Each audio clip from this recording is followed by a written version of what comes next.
Esto es Se nos fue la olla. Un punto de encuentro entre la cultura y la sabrosura. Conoceremos sobre cultura, nutrición y etnobotánica. Realizado por estudiantes de Ciencias Culinarias y Biología de la Seccional Oriente, Universidad de Antioquia. Se nos fue la olla. Se nos fue. Efectivamente se nos fue. Muy buenas a todos, mi nombre es Henry y sean bienvenidos a Se nos fue la olla, un punto de encuentro entre la cultura y la sabrosura. El día de hoy me acompañan en cabina mis colegas Chris con su sección Sabrosamente Saludable, Juanda con su sección Cultura y Sabrosura y Ana con su sección El Caldero de la Bruja. Bienvenidos, chicos. Hola. Bueno, el día de hoy tenemos como tema principal para hablarles nada más y nada menos que uno de los grandes componentes de las cocinas, no solo colombianas, sino americanas. Estamos hablando únicamente del maíz. Bueno, podemos empezar yendo como a la etimología de la palabra. Sí. El maíz como tal tiene su origen en el taíno, que sabemos que los taínos fueron una de las culturas que habitaron Cuba en su tiempo, antes de la colonia. La palabra como tal en taíno es maíz, que realmente se letra M-A-H-I-S con tilde. Pronunciación así con la tilde. ¿Okay? Maíz, con tilde en la I. Esto quiere decir que es el que sustenta la vida, ¿sí? El maíz es uno de los, por así decirlo, cereales de civilización.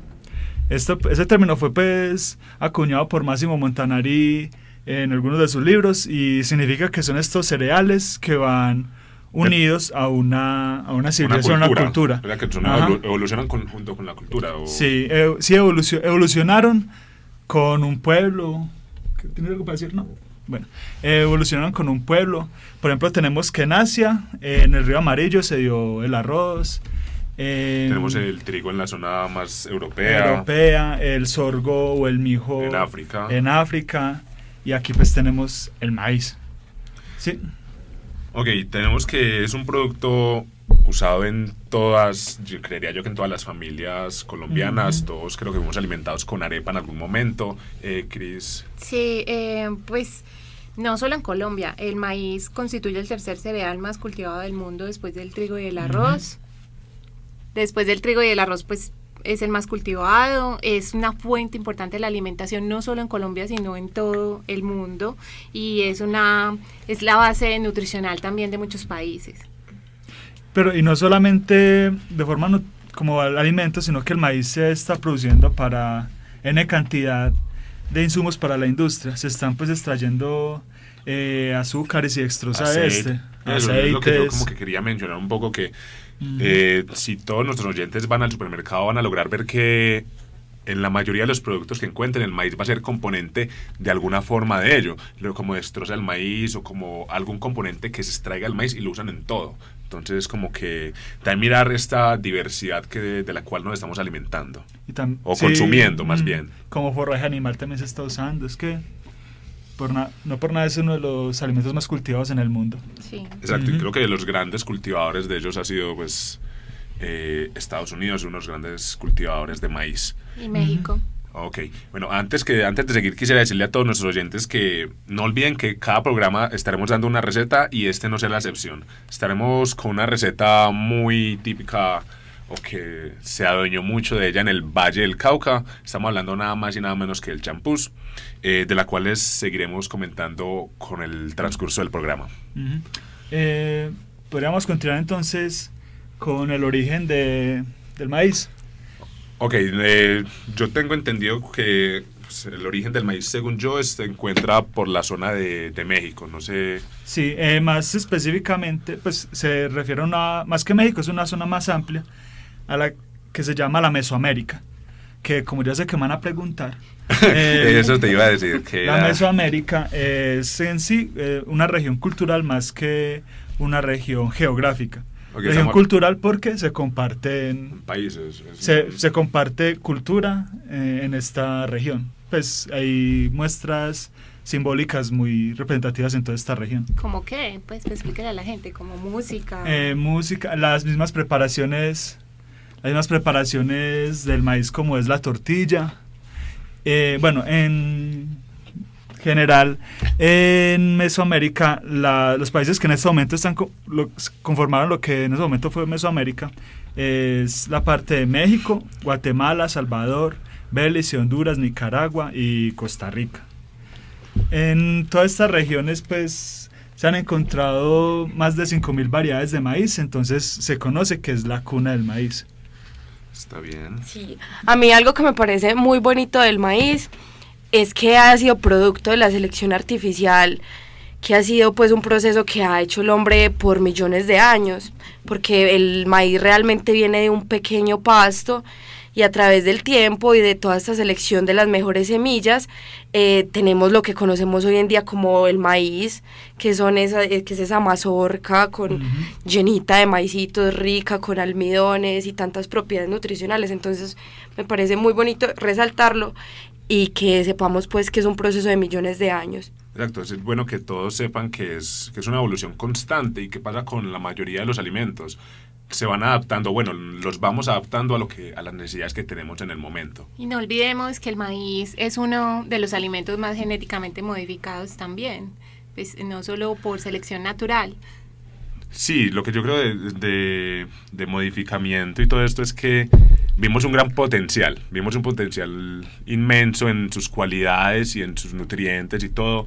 Por eso creo que se ha aprovechado tanto, llegando al problema de ser un monocultivo, como con muchas cosas. Sí, como con gran parte de todos los alimentos que estamos consumiendo, o estamos consumiendo demasiados alimentos, o más bien gran cantidad de unos pocos alimentos. Son muchos productos de unos mismos alimentos, exacto. Estamos reduciendo la diversidad de las dietas. Y yo creo que es algo que vamos a estar mencionando demasiado en todos los programas, porque se está viendo en demasiados productos. Se ve en casi todos los productos que comemos día a día.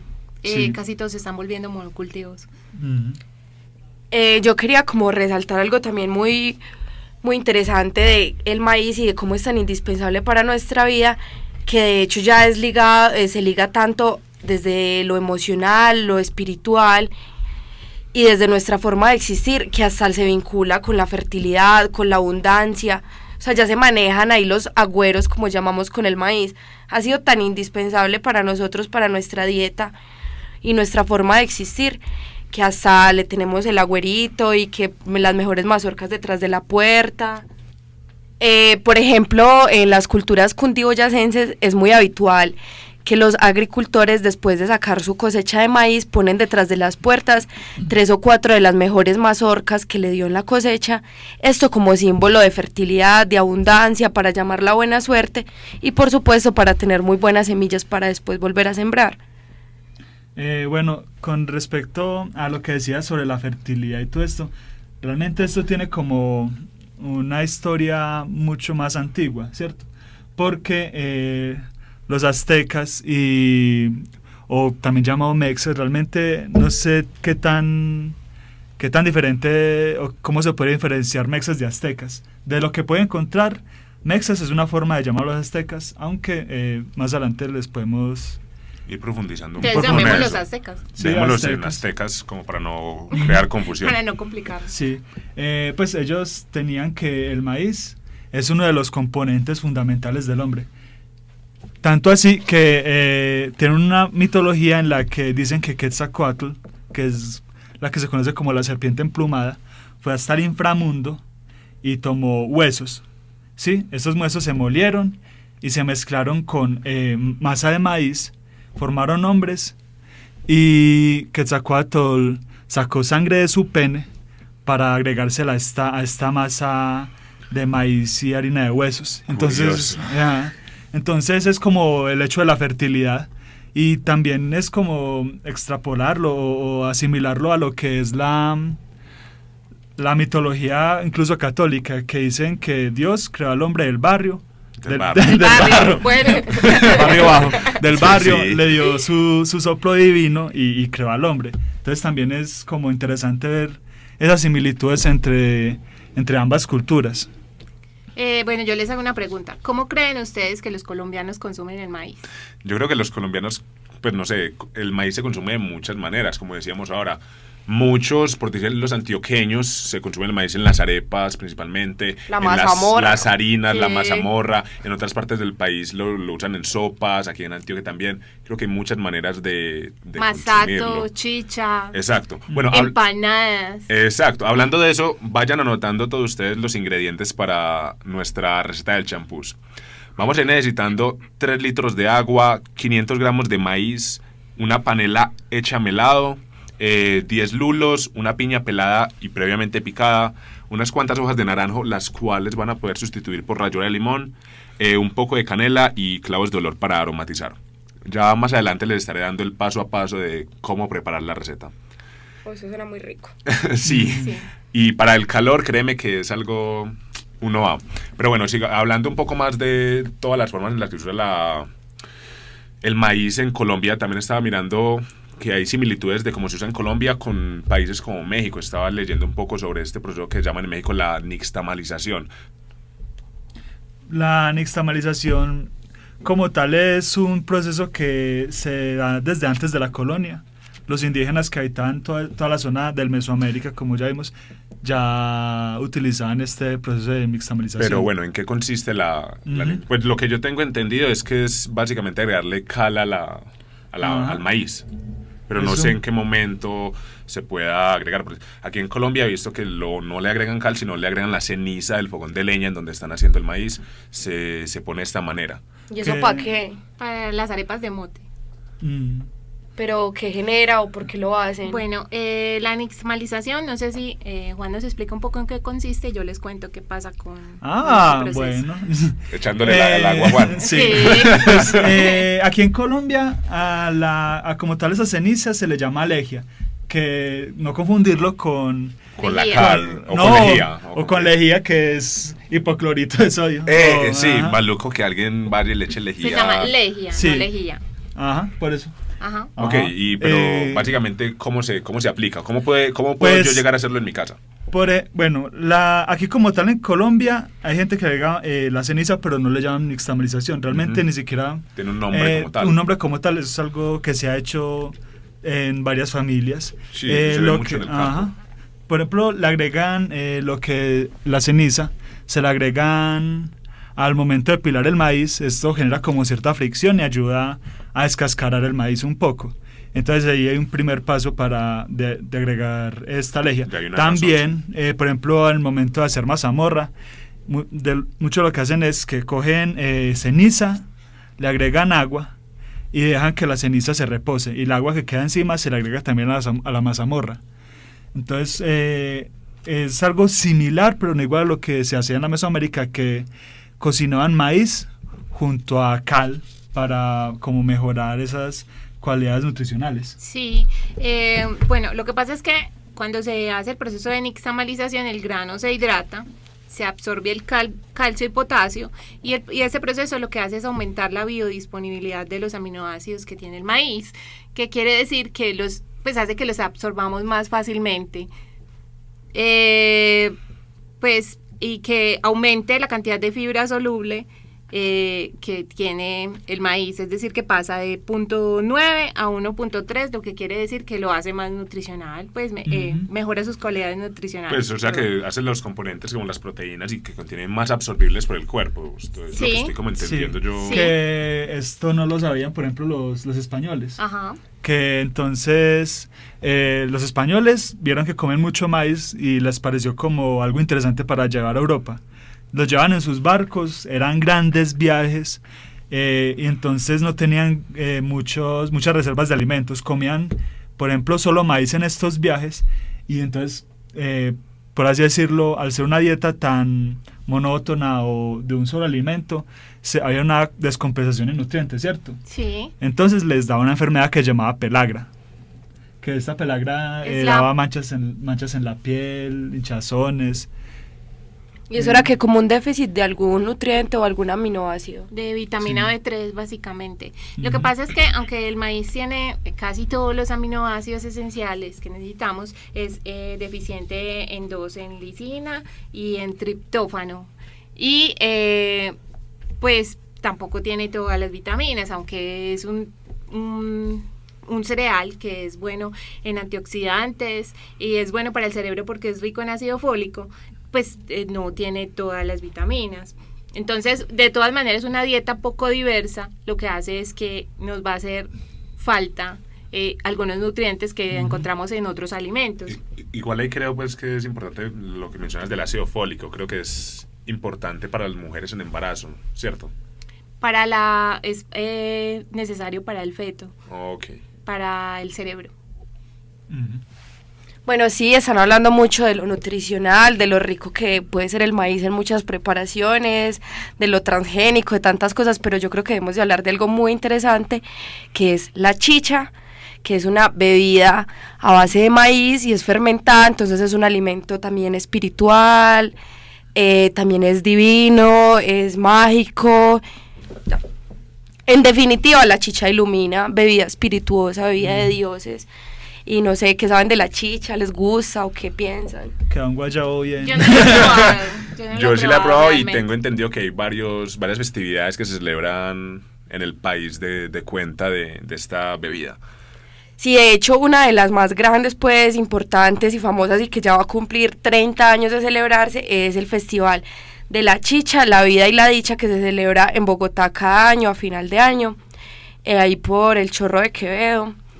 Y pues es un evento muy bacano porque exalta la chicha y sobre todo en un lugar como Bogotá, que era donde estaban las chicherías más grandes y pues que hubo un momento en el siglo XX donde se empezó a prohibir, a perseguir, a satanizar la chicha, porque de hecho la chicha se prepara, pues es un fermentado de maíz y básicamente mastican ese maíz, a partir de la saliva se da la fermentación, eso le echaban jugadura de cuco, eso le echaban de todo, entonces era muy...